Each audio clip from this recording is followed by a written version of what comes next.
जय हिंद दोस्तों। भारत में per day 3.5 lakh cases Covid के आ रहे हैं और सबसे बड़ी जो समस्या हम लोग फेस कर रहे हैं वो है ऑक्सीजन। चींटी से लेके हाथी तक का जोर लगा दिए हैं सब ऑक्सीजन जुगाड़ करने में, और कौन कौन सी कंट्रीज इसमें हेल्प कर रही हैं। यहाँ तक का DRDO का जो स्पेशल OBOGS सिस्टम है, ये टेक्नोलॉजी क्या है, इस पूरी बात को हम लोग समझेंगे इस वीडियो में।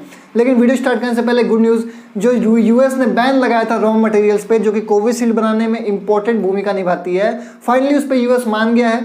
और US ने फिलहाल कह दिया है कि हम भारत ने जो हमारी मदद की थी 2020 में हाइड्रोक्सीक्लोरोक्विन देके, हम ये चीज़ भूले नहीं है, बिल्कुल नहीं भूले हैं। और हम आने वाले टाइम में भारत का खुल के सपोर्ट करेंगे और इमीडिएट बेसिस पे वो रॉ मटेरियल इंडिया को सप्लाई किया जाएगा ताकि वैक्सीन लार्ज स्केल पे बनाई जा सके। साथ ही साथ ऑक्सीजन, वेंटिलेटर्स और कोई भी मेडिकल इक्विपमेंट चाहे like PP kit and else जो भी जरूरत पड़ेगी अमेरिका से, वो सारा भारत का सपोर्ट करने को राजी है। अब सबसे पहले बात करते हैं ऑक्सीजन की। तो बहुत सारे चाचा लोग के मन में ना बहुत सारा डाउट रहता है, वो गुटखा खा के बोलेंगे अरे बेटा हर जगह हवा ही हवा है, ऑक्सीजन ही ऑक्सीजन है, खचर खचर खचर खचर खचर खचर ले लीजिए। हाँ, और कोई दिक्कत की बात थोड़ी ना है। मान लीजिए फेफड़ा में इन्फेक्शन है तो दवा खा लो, दवा खा लो, फेफड़ा सही कर लो, खचर खचर खचर खचर ऑक्सीजन ले लो। ये भाई ऑक्सीजन सिलेंडर लाने की क्या बात है, क्या जरूरत है, फेफड़ा में ना काम है।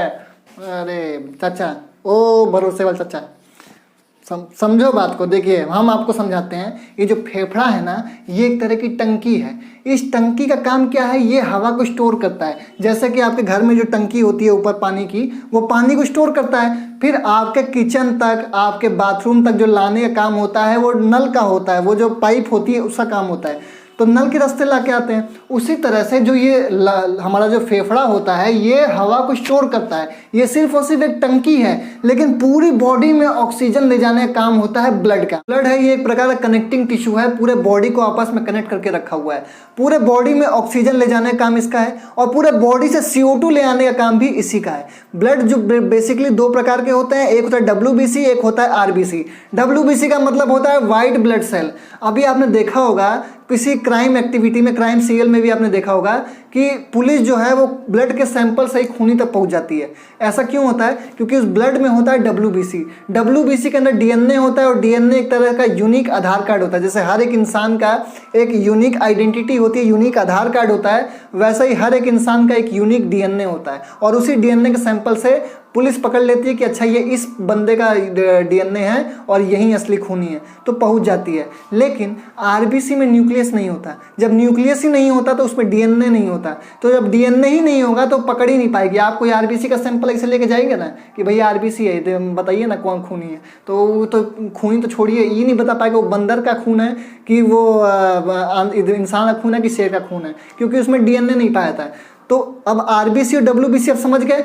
अब जो हमारा एक डिवाइस होता है पल्स ऑक्सीमीटर, पल्स ऑक्सीमीटर काम क्या करता है, वो यहाँ आपके हाथ पे से लगा दिया जाता है और लगाने के बाद क्या करता है, वो आपका जो ब्लड है उससे वो नापता है कि आपके ब्लड में कितना ऑक्सीजन लेवल है। अगर ये 94% से ज़्यादा है तो इसका मतलब आपके बॉडी में प्रॉपर जो ब्लड का ऑक्सीजन लेवल है वो प्रॉपर है, मतलब आपके प्रॉपर बॉडी में प्रॉपर ऑक्सीजन जा रहा है, तो कोई दिक्कत नहीं है। लेकिन जहाँ ये 94% से कम होता है वहाँ आप सतर्क हो जाइए कि भैया आपके ब्लड में ऑक्सीजन कमी हो रही है। जैसे आपका लंग्स इन्फेक्टेड होगा तो क्या 1 मिनट में आप ठीक कर लेंगे अपने लंग्स को? लंग्स ठीक रिकवर होने में 12 घंटा, 24 घंटा या उससे ज़्यादा भी लग सकता है। ऐसे में अगर आप 1 मिनट अपना सांस रोक दीजिए तो आप तो चलेगा ना, अल्लाह को प्यारे हो जाएंगे। तो ऐसे में क्या होता है, तुरंत आपका जब आपके लंग्स में इन्फेक्शन आता है तो आप सांस बहुत तेज लेते हैं। बहुत तेजी से लेने की वजह से जो आपका ऑक्सीजन की सप्लाई है वो प्रॉपर आपके बॉडी में खून में नहीं आ पाता है और इसलिए आपका सैचुरेटेड पल्स जो है वो 94% से कम होने लगता है। जैसे ही कम होता है आपका धीमे धीमे ये ऑक्सीजन कम होने लगता है और जब ऑक्सीजन कम होगा तो आपके ब्रेन तक ऑक्सीजन कम आएगा, दिमाग चकराना शुरू कर देगा ऐसे ऐसे करके।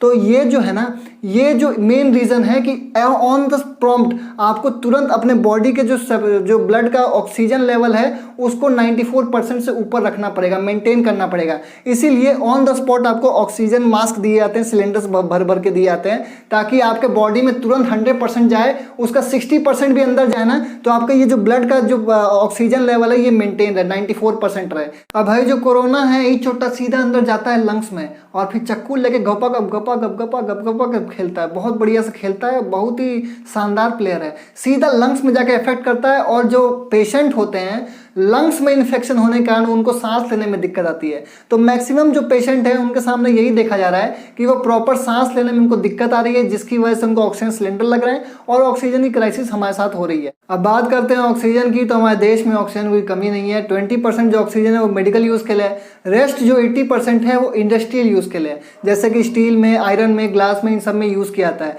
आपने देखा होगा घर में जो आप स्टील का जो गिलास है या फिर थाली में आप खाना खाए होंगे, तो वो एक मनमाने शेप में होता है। उसको उसी मनमाने शेप में बनाने के लिए हमको उसको काफ़ी हाई टेम्परेचर पे गलाना पड़ता है, और उसको काफ़ी हाई टेम्परेचर पे जला के गलाने के लिए उस लोहे को हमको ऑक्सीजन चाहिए। बिना ऑक्सीजन के तो हम कोई भी चीज़ जला नहीं सकते।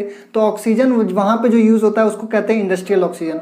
अब क्योंकि हमारे ह्यूमन बॉडी को जो मेडिकल ऑक्सीजन चाहिए वो एकदम प्योर फॉर्म में चाहिए, 99.5% प्योर होना चाहिए। लेकिन इंडस्ट्रियल ऑक्सीजन में क्या है, उसको तो बस जला के उसको पिघलाना ही तो है, इसलिए वो बहुत ही प्योर फॉर्म में नहीं होता, इम्प्योरिटीज़ के फॉर्म में होता है। लेकिन कुछ डिस्टिलेशन के प्रोसेस का यूज़ करके हम उस इंडस्ट्रियल ऑक्सीजन को मेडिकल ऑक्सीजन में बड़े आसानी से बनाया जा सकता है। तो यहाँ पे गवर्नमेंट ने चालाकी अपनाई, उन्होंने सीधा प्रोहिबिट कर दिया। उन्होंने कह दिया कि भैया इंडस्ट्री का कोई भी काम अब नहीं होगा, ग्लास का, स्टील का, ये इन सब में कोई ऑक्सीजन काम नहीं होगा। ये जितना भी इंडस्ट्रियल गैस वाला ठेका है ना ऑक्सीजन वाला, ये सब तुम अभी मेडिकल ऑक्सीजन बनाओ। ये जितने भी इंडस्ट्रीज हैं, इन सब बड़े बड़े लोग इंडस्ट्री को ठेका मिल गया कि भैया जाओ अब तुम अपना मेडिकल ऑक्सीजन बनाओ, इंडस्ट्रियल ऑक्सीजन को जरूरत नहीं है। भैया का तू जेवर पहनाएगा, तू कुत्ता को पहनाएगा जब आदमी नहीं जिंदा रहेगा तो, है ना।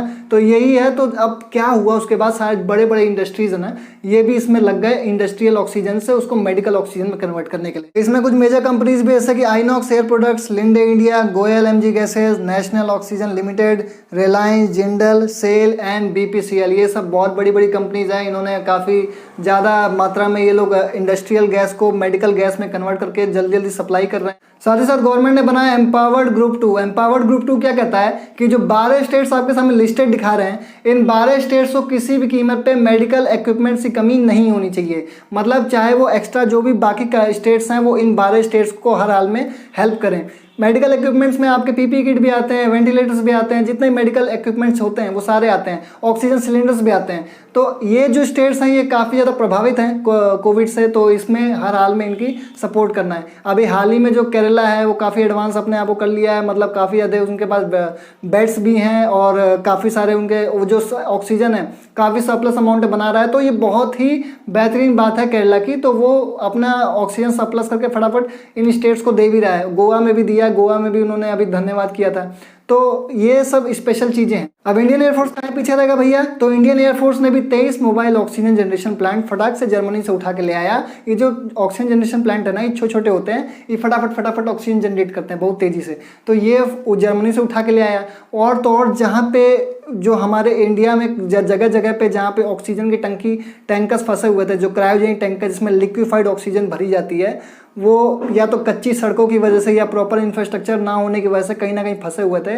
उनको भी ये जो टंकी है ये अपने एयरलिफ्ट में बांध के, मतलब देखिए अंदर घुसा के जैसे फोटो में देख पा रहे हैं, ये इसको लेके एक जगह से दूसरी जगह बड़े तेज़ी से इंपोर्ट कर रहे थे, भेज रहे थे, मतलब एक जगह दूसरी जगह।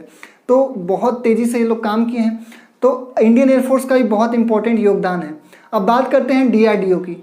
तो ये डीआरडीओ ससुरा भौकाल मचा के रख दिया भैया। इस क्या करता है, इनका जो लाइट कॉम्बैक्ट एयरक्राफ्ट है तेजस, ये ससुरा लड़ाकू विमान ये हवा में ऑक्सीजन बना लेता है। मतलब इनका जो टेक्नोलॉजी है वो है OBOGS system, on board oxygen generator system. OBOGS system क्या होता है इसको बड़े ध्यान समझिएगा, बहुत ही आसान भाषा में समझा रहा हूँ।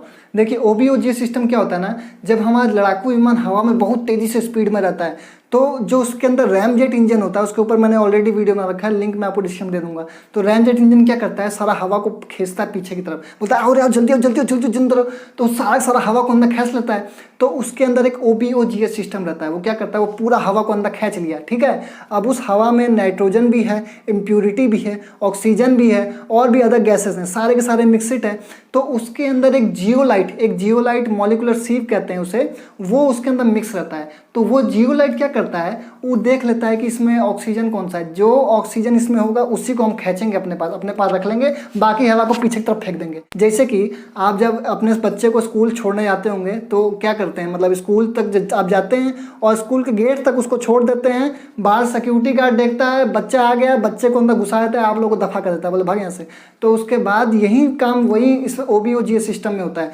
जियोलाइट क्या करता है, वो स्कूल का बच्चे को अपने पास रख लेता है, जो ऑक्सीजन है वो स्कूल का बच्चा है, वो धाक से अपने पास रख लेगा, वो उसको पकड़ लेगा, और बाकी को बोलेगा नाइट्रोजन तो तोरा कोनो काम नहीं है, तू निकल, और इम्प्यूरिटी तो तू वो निकल, तो इम्प्यूरिटी बोलेगा नहीं हम तो इसका मामा है, कटप्पा मामा है, तो बोल बक्स तू कटप्पा है, तू कंस मामा है, तू निकल, तो सबको निकाल देगा, ऑक्सीजन को धर लेगा।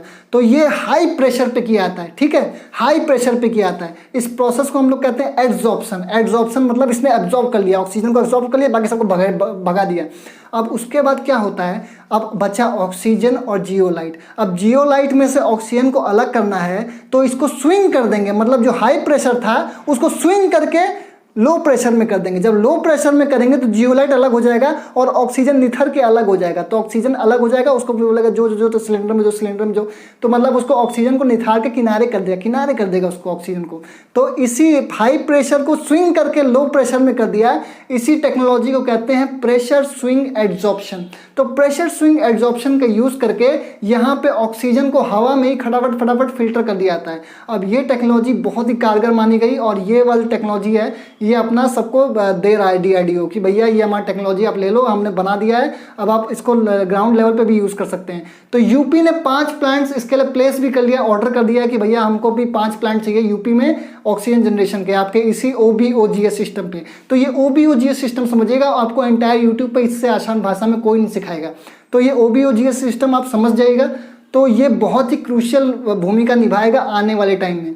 तो होप आपको समझ में आ गया होगा टोटल ऑक्सीजन का खेल क्या है और ऑक्सीजन की सप्लाई क्या है और कैसे काम कर रही है। इस पूरी बात को मैंने बहुत ही शॉर्ट भाषा में, आसान भाषा में आपको बता दिया है। तो आज के लिए इतना ही। नमस्कार, वंदे मातरम, जय हिंद।